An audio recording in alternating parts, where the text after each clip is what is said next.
Hello friends, कैसे हैं आप लोग। उम्मीद करती हूँ आप लोग अच्छे होंगे, बढ़िया होंगे। रोज़ की तरह आज भी मैं आप लोगों के साथ ऐसे कुछ छोटे छोटे टिप्स शेयर करने वाली हूँ जिससे हमारे घर के काम बहुत ही आसान हो जाएगा। फास्ट जो टिप्स है, हमारे घर में जो स्टील का एल्युमिनियम बर्तन होते हैं, कई बार इस तरीके का निशान आ जाते हैं जो देखने में ख़राब लगते हैं।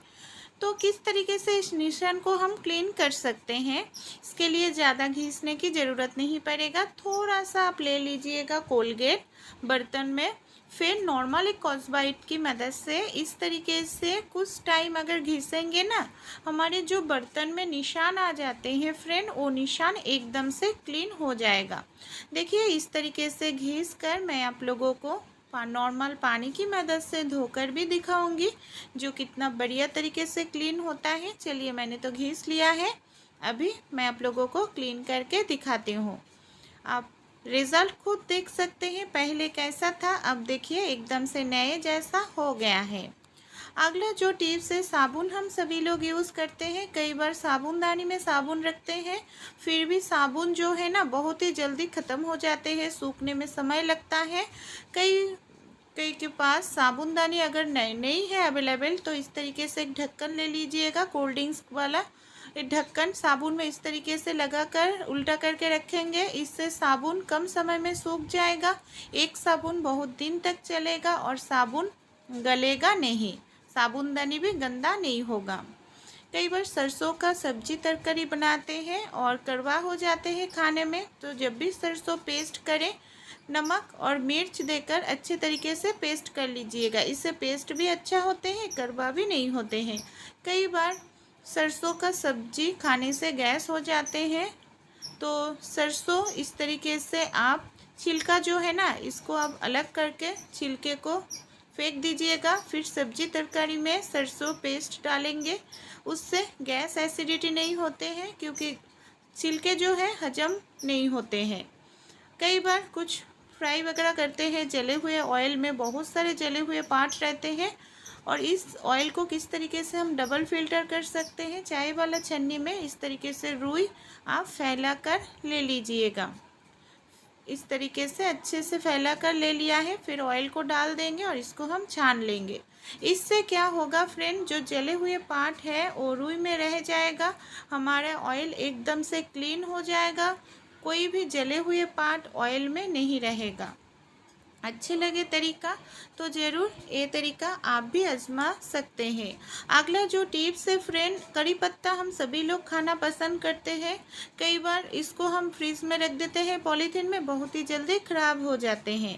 तो हमारे घर में इस तरीके का जो कांच का डिब्बा होते हैं, यहाँ पर कांच का ही डिब्बा हमें लेना होगा, और डंडियल से पत्ते को हम इस तरीके से अलग करके ले लेंगे, पूरे जो कड़ी पत्ता है। फिर इस कड़ी पत्ते को आप इस तरीके से कांच के जार में रखेंगे ना, इससे क्या होगा, आपका जो कड़ी पत्ता है बहुत दिन तक ताज़ा फ्रेश रहेगा, खराब नहीं होगा। हमारे घर में इस तरीके का छोटा जो ब्लैंकेट होते हैं, कई बार होता है क्या, पड़े ही रहते हैं ब्लैंकेट और गंदे हो जाते हैं, तो ब्लैंकेट को हम यूज़ कर सकते हैं। इस तरीके से फोल्ड कर लिया है, मैं यहाँ पर पुराना एक चादर ले लेंगे और चादर को इस तरीके से फोल्ड करके ले लिया है, उसके बीच में हम ब्लैंकेट को डाल देंगे और चादर की मदद से इस तरीके से हम इसको फोल्ड करके ले लेंगे। चादर के दोनों साइड हम क्या करेंगे, पकड़ लेंगे, फिर एक रबर बैंड की मदद से इस तरीके से रबर बैंड लगा लेंगे। ये देखिए, दूसरा साइड भी हम इसी तरीके से रबर बैंड टाइट करके लगा लेंगे।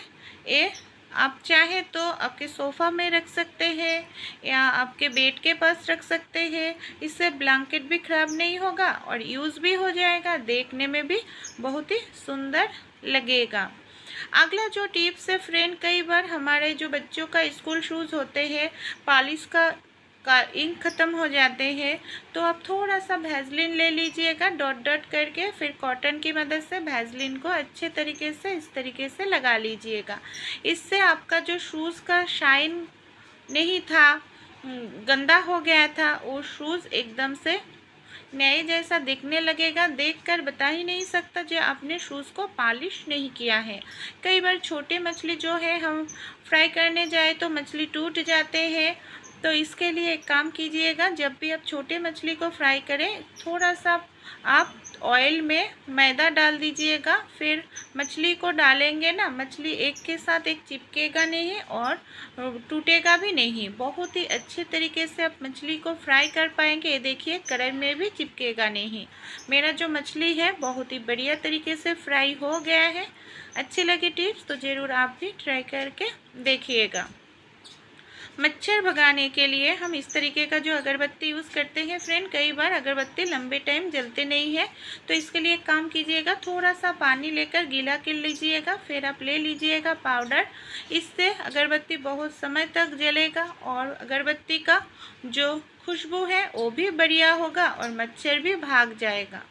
अच्छे लगे टिप्स तो ज़रूर ट्राई कीजिएगा। साबुन हम सभी लोग यूज़ करते हैं हाथ क्लीन करने के लिए। कई बार साबुन से हाथ धोने के बाद साबुन को बेसिन में रख देते हैं, साबुन बहुत ही जल्दी गलकर ख़त्म हो जाते हैं, जगह गंदा होते हैं। तो 2 क्लॉथ क्लिप इस तरीके से साबुन में लगा कर रखने से जगह गंदा नहीं होगा, साबुन बहुत ही जल्दी सूख जाएगा। कई बार हमें मसाला पीसना है, बिजली चला गया है और सिलबट्टे भी नहीं है, तो इस तरीके का जो कंटेनर है आप टमाटर, प्याज, लहसुन, हरी मिर्च कुछ भी इस तरीके से बेलन की मदद से थोड़ा सा आप टैप टैप करने से ही देखिएगा मसाला अच्छे तरीके से बन जाएगा। अगर आप पाउडर मसाला करना चाहते हैं जीरा धनिया तो थोड़ा सा भून कर इस तरीके से बेलन चकला की मदद से आसानी से बिना मिक्सर बिना सिलबट्टे के भी मसाला कर सकते हैं इमरजेंसी टाइम में। अगला जो टिप्स है फ्रेंड, हमारे घर में ऐसे बहुत सारे कंटेनर होते हैं जो बेकार हो गया है, हम यूज़ नहीं करते हैं। ऐसे ही एक कंटेनर ले लिया है और मैंने एक फोक को गर्म करके ले लिया है। और क्या करेंगे, इस तरीके से देखिए हमारे जो कंटेनर के नीचे वाला साइड है इस तरीके से छोटे छोटे करके हमें बहुत सारे छेद इसमें करना होगा। ये देखिए इस तरीके से मैंने बहुत सारा छेद कर लिया है। अब इसको किस तरीके से यूज़ करेंगे फ्रेंड, चलिए देख लेते हैं। कई बार हमारे घर में जो साबुनदानी होते हैं, साबुन कॉस्बाइट एक साथ रखने से कॉस्बाइट भी ख़राब हो जाते हैं, साबुन भी गल जाते के ख़राब होते हैं। तो इस तरीके का कंटेनर ले लीजिएगा। कंटेनर में आप कोई भी रबर बैंड यूज़ कर सकते हैं।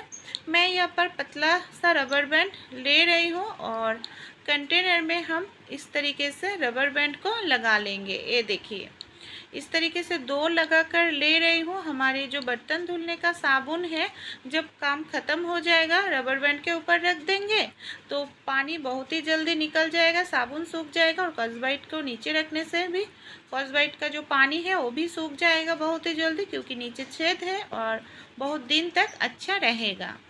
हमारे घर में जो नीम पत्ती होते हैं, नीम पत्ती हम यूज़ करते हैं। कई बार उसका जो डंडियल है ना उसको भी हम यूज़ कर सकते हैं। मैंने नीम पत्ते के डंडियल को ले लिया है छोटे छोटे करके काट कर।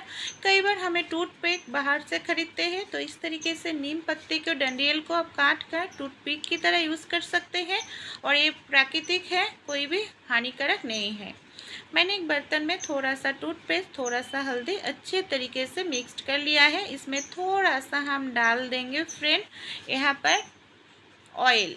मैंने यहाँ पर ले लिया है नारियल के तेल। अच्छे से मिक्स करने के बाद हमारे घर में जो चावल के बर्तन है, कई बार होता है क्या बर्तन चावल के रखने के बर्तन में चावल तो रखते हैं लेकिन उसमें कीड़ा लग जाते हैं। चावल में कीड़ा नहीं लगेगा, ये मिश्रण लगा कर रखने से चावल फ्रेश रहेगा। आपने कभी मिर्च काटने से पहले बाद में इस तरीके से कोलगेट का यूज़ किया है? कई बार हम मिर्च को काटते हैं नहीं तो उसका पेस्ट करते हैं, हाथों में मिर्च लगने का कारण कई बार बहुत ही ज़्यादा जलन होना शुरू हो जाते हैं। तो इसके लिए काम कीजिएगा, हमारे सभी के घर में होते हैं फ्रेंड टूथपेस्ट। कई बार साबुन से धोने के बाद भी जलन कम नहीं होते हैं, उस टाइम थोड़ा सा टूथपेस्ट लेकर हाथों में अच्छे तरीके से लगा कर घिस लीजिएगा, फिर हाथ को धो लीजिएगा, आपका जलन तुरंत ही कम हो जाएगा। अच्छे लगे तो ज़रूर ट्राई करना। अगला जो टिप्स है फ्रेंड, हम साबुनदानी में साबुन रखते हैं लेकिन साबुनदानी गंदा हो जाते हैं, साबुनदानी सूखने में समय लगता है। इसके लिए ना एक काम कीजिएगा, आपका साबुनदानी भी गंदा नहीं होगा, साबुन भी बहुत ही जल्दी सूख जाएगा। हमारे घर में जो इस तरीके का रबर बैंड होते हैं, साबुनदानी के पर इस तरीके से रबर बैंड लगा लीजिएगा। फिर साबुन यूज़ करने के बाद साबुन को पहले इस तरीके से साबुनदानी में रखिएगा। जब साबुन सूख जाएगा फिर साबुनदानी के अंदर रख दीजिएगा। इससे साबुन भी अच्छा रहेगा